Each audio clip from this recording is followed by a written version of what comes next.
Ayun nga pagkakaginaw. Tanghali na yung maginaw pa eh. Ako yung kagigising laang. Kasarap naman tumulog pagkakaring maginaw. Kaya ginagkape na.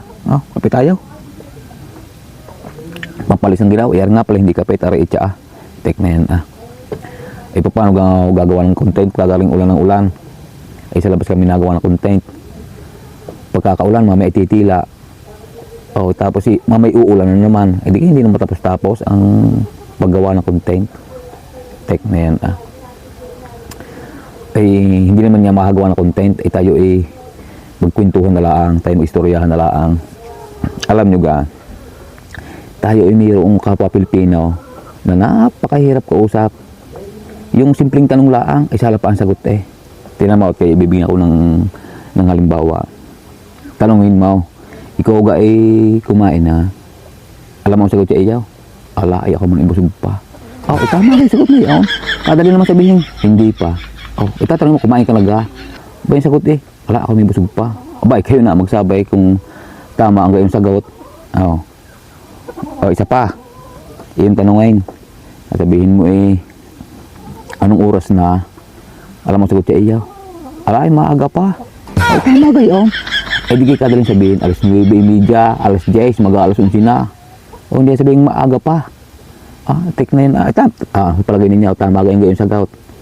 Meron pa diyang isa magtatanong sa iyaw. Bakit kagaling mo? Paano mo rin ginawa? Alam mo sagot sa iyaw? Ay madali lang tama ka gawin sagot. Hindi ka talagang sabihin, di ganun lang ang paggawa niyan. Hindi yung tatanong, kagaling mo? Paano mo rin ginawa? Ba yung sagot sa iyaw? Madali lang. Isip ninyo kung tama ka ang gayong sagot.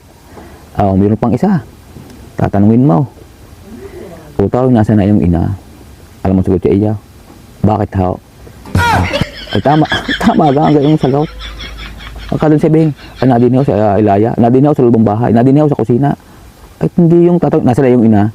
Sagot bakit sa palagay ninyo, tama ka ang gayong sagot. Mayroon pa diyang isa pa. Tatanungin mo, pa saan ka ga? Alam mo sagot, ay di nilaang. Pag hindi ka naman naiyaw mo, di ka daling sabihin, di na pangaluran, pasilangan, pailaya. Salang-salang sagot, pa saan ka ga? Ay di nilaang. Tunay na. Pag hindi ka napakamot sa ulo, break na yan. Tapos magkatanong pa diyan. Tanungin mo, sasabihin mo, nasaan ka naga? Alam mo sagot siya iyaw? Malapit na. Tama ganyan sagot. Ito na salang-sala yung sagot na gayaw. Kadaling sabihin na, nadin ako sa tapat ng slow down. Nadin ako sa tapat ng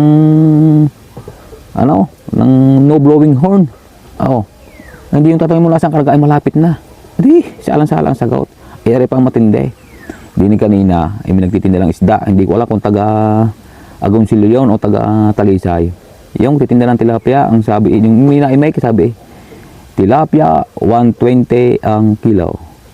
Tilapia 120 ang kilo. Sabi sa kanya utoy harangan mo yung mga isda. At itanong mo kung anong isda yung nilalako. Ayoko na. Tek na yan. Kahirap ka usap. Tek na yan.